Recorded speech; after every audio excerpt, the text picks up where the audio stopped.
안녕하세요. 지식 중심의 복지 경영 함께 공부하겠습니다. 담당의 김성철 교수입니다. 자, 여러분, 지식이 어떤 것일까요? knowledge라고 하는 지식은 교육과 학습, 그리고 숙련 등을 통해서 사람이 재활용할 수 있는 정보와 기술 등을 포괄하는 의미이다라고 하는 것이죠. 그래서 지식이라고 하는 것은 단순한 어떠한 영역만이 아니라 교육과 학습과 숙련, 이 모든 것들을 통해서 사람이 재활용할 수 있는 무엇과 무엇이요? 인포메이션과 스킬이다라는 것이죠. 이 외에도 많은 의미를 내포하고 있는데 이러한 것이 바로 광범위한 용어로 지식이다라고 볼 수 있겠습니다. 최근에는 한 사람뿐 아니라 집단의 사람이 재활용할 수 있는 정보와 기술도 knowledge, 지식이라고 부르고 있습니다. 그리고 넓은 뜻으로는 어떤 사물에 대하여 명료한 의식을 지니는 것으로 알고 있는 내용, 그리고 알려진 사물의 뜻이 되기도 합니다. 그리고 사물에 관한 개개인의 단편적인 그리고 사실적인 경험적 인식의 뜻도 바로 이 넓은 뜻의 지식이다라고 볼 수 있습니다.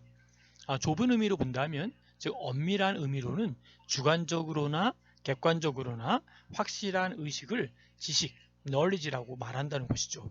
이 경우에는 사물의 성질이나 또는 다른 것과의 관계 등에 관하여 참된 판단을 지닌다는 것을 말하고 있습니다.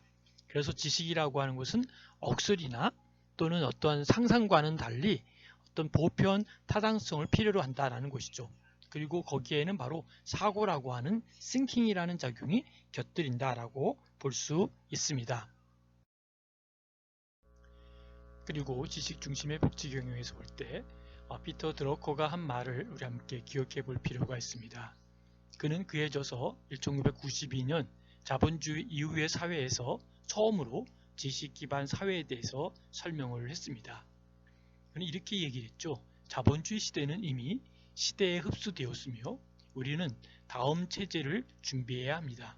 이 변화는 지식이 과거 형식과 논리의 추상적인 존재였던 반면에 앞으로의 지식은 특수한 지식, 실용적인 기술로 변화하고 있다라고 주장을 하였습니다. 그리고 지식 중심의 복지 경영은 지식과 생활을 나름대로 같은 맥락에서 보았고 보조수단으로 보았다는 것이죠. 과거에는 지식이 이꼬르 생활이었습니다. 그런데 현재는 지식이라고 하는 것은 보조수단이 아니라 생산수단이라는 것이죠.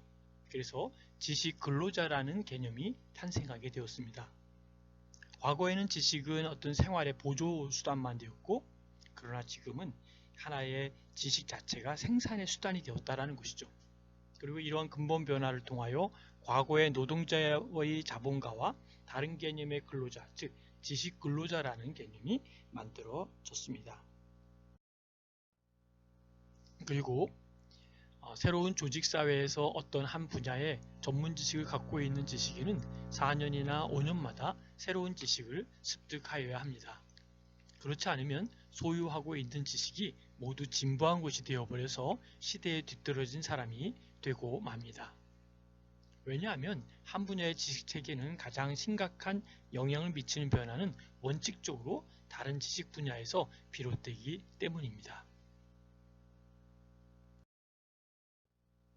예를 든다면 기차는 자동차와 비행기의 도전을 받고 제약된 산업은 유전공학과 미생물에서 변화의 도전을 받게 됩니다.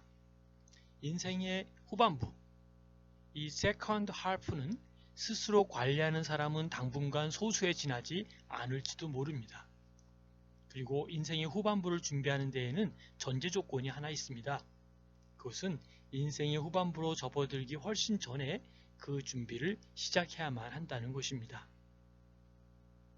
노후가 되고 은퇴를 하고 자기 하던 일을 마무리 짓고 또 새로운 일을 한다는 것은 그만큼 시간적인 그리고 조건적인 제약이 있을 수밖에 없다라는 것이죠.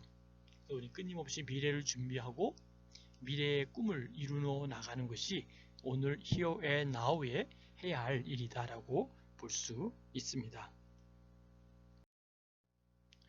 또 새로운 지식을 창조하고 또 구기술을 진부하게 만드는 것이 바로 과학이나 기술의 혁신뿐만이 아니라 바로 이런 사회적 혁신도 똑같이 중요하고, 때로는 이것이 과학적 혁신보다 훨씬 더 중요하다라고 볼 수가 있습니다. 여러분들은 어떻게 생각하십니까? 이 과학적 혁신과 사회적 혁신, 그리고 새로운 지식을 창조하고 나아가는 이러한 혁신에 대해서 여러분의 마음속에 나는 혁신이 이런 거라고 생각한다 라고 준비하는 마음의 자세도 매우 중요하리라 생각을 해봅니다. 더 나아가서 경제와 또 기술에 있어서 주도권을 유지하기 위한 핵심 과제는 무엇일까요? 주도권이라고 하는 그 맥락 속에서 우리가 여러 가지로 해석할 수 있겠지만 주도권을, 그러나 내가 주도적으로 할 수 있는 하나의 권리를 우리 주도권이다 라고 이야기할 때, 그것을 유지하기 위한 핵심 과제는 분명 지식 전문가들의 사회적 지위가 어떻게 평가되는지, 그리고 그들의 가치가 사회적으로 어떻게 수용되는지에 달려있다라는 것을 의미하고 있습니다. 전문 지식인으로서 갖추어야 할 자질을 갖추지 못하면 업무를 잘 수행하지 못하는 것은 물론이고, 개인으로서 자기 성장도 이룩할 수가 없다라고 볼 수 있는 것이죠.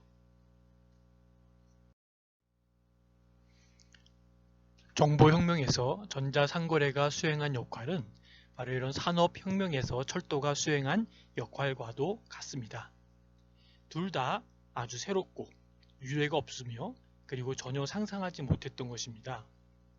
170여 년 전에 철도가 그랬던 것처럼 지금 전자상거래는 새롭고도 보기 드문 호황을 불러일으키고 있으며, 또한 경제와 사회 그리고 정치를 급속히 변화시키고 있습니다.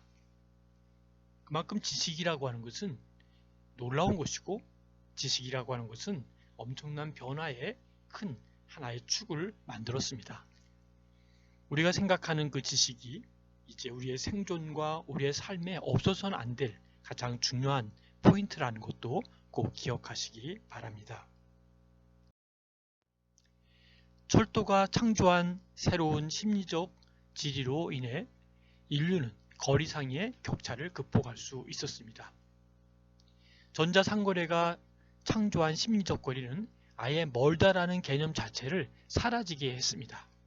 이제 세상에는 단 하나의 경제, 그리고 단 하나의 시장만 존재하게 된 것이라는 것입니다.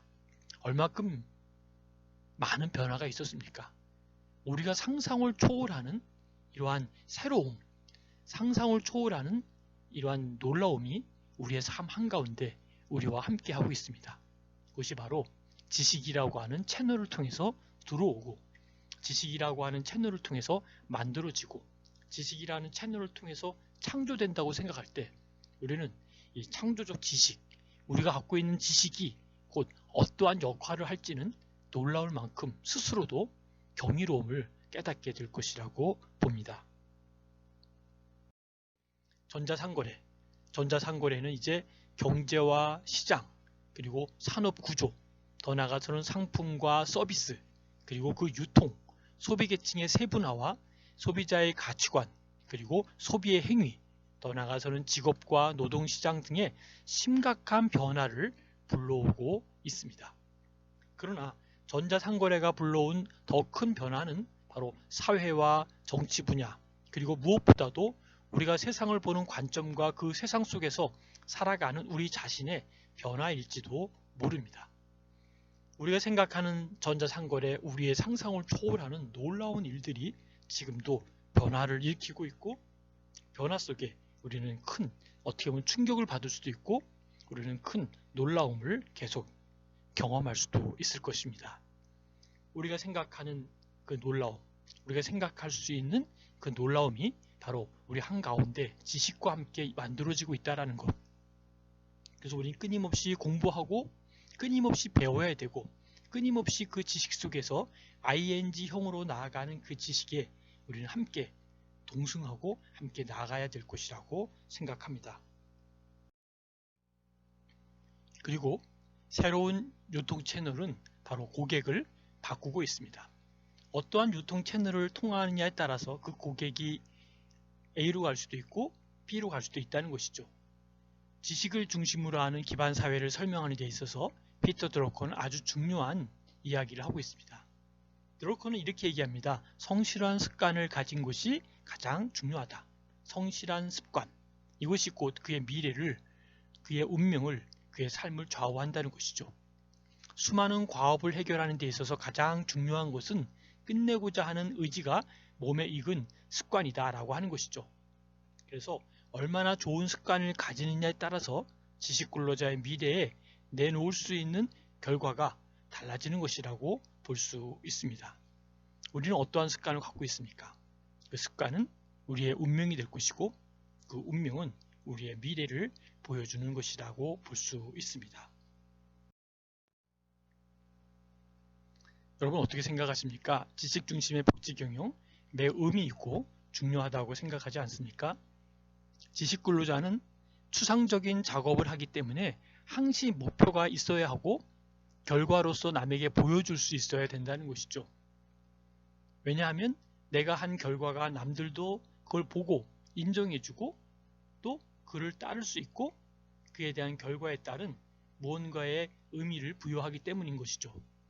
또한 지식 생산의 작업은 바로 창작이고 고도의 집중력이 필요한 일이기 때문에 과업에 집중을 하는 것이 무엇보다 중요하다라고 볼 수 있습니다.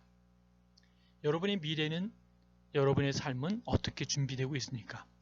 그리고 여기서 나온 결과는 남에게 보여지기 때문에, 즉 공유될 때 진정한 가치를 발휘한다라고 볼 수 있습니다. 내가 한 일과 내가 한 과정, 내가 씨를 뿌리고 준비했던 인풋이 곧 아웃풋과 아웃컴으로 나타날 수 있는 이 부분이 바로 지식이라고 하는 채널을 통해서 그것이 성공으로 나타날 수도 있고 그것이 실패로 나타날 수도 있다라고 보는 것이죠.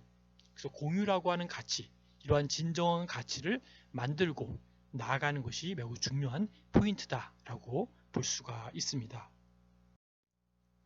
그런 의미에서 여러분, 자신이 속한 조직에 어떻게 공유하고 공헌될 것인가, 이것이 매우 중요하다는 것이죠. 우리가 공유하는 것과 공헌하는 것, 이 부분이 같이 연결되는 삶 속에서 바로 지식근로자의 가장 핵심적인 일을 만들어낼 수 있다고 볼 수 있습니다. 많은 연구들이 지식경영의 중요한 문제로 지식 공유 혹은 지식 이전에 관하여 말하고 있습니다. 하지만 현실에서는 상황에 적절한 동기부여가 부족하기 때문에, 그리고 더 나아가서 자발적으로 지식 공유가 일어나기 때문에 그러한 지식 공유가 일어나기 어려움을 볼 수 있다는 것이죠.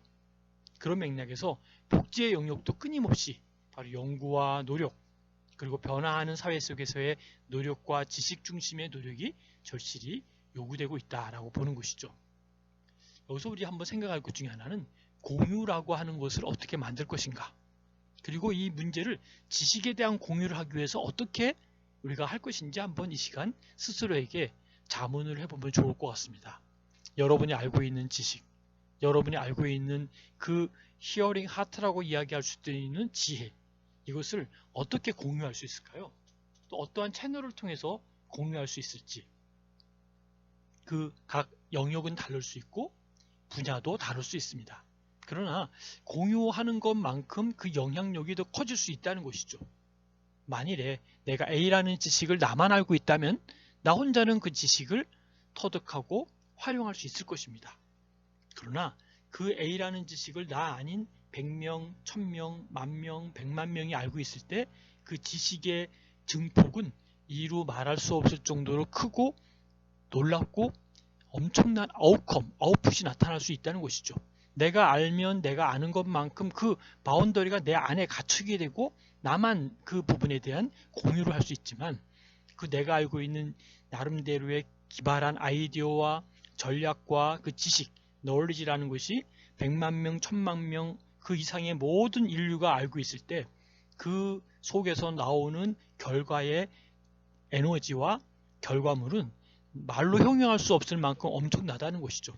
그래서 우리 복지 영역도 이제는 공유하고 또 함께 연구하고 노력하는, 그래서 변화 속에서 이것을 만들어내는 바로 지식 중심의 절실한 요구가 필요하다라고 볼 수 있습니다.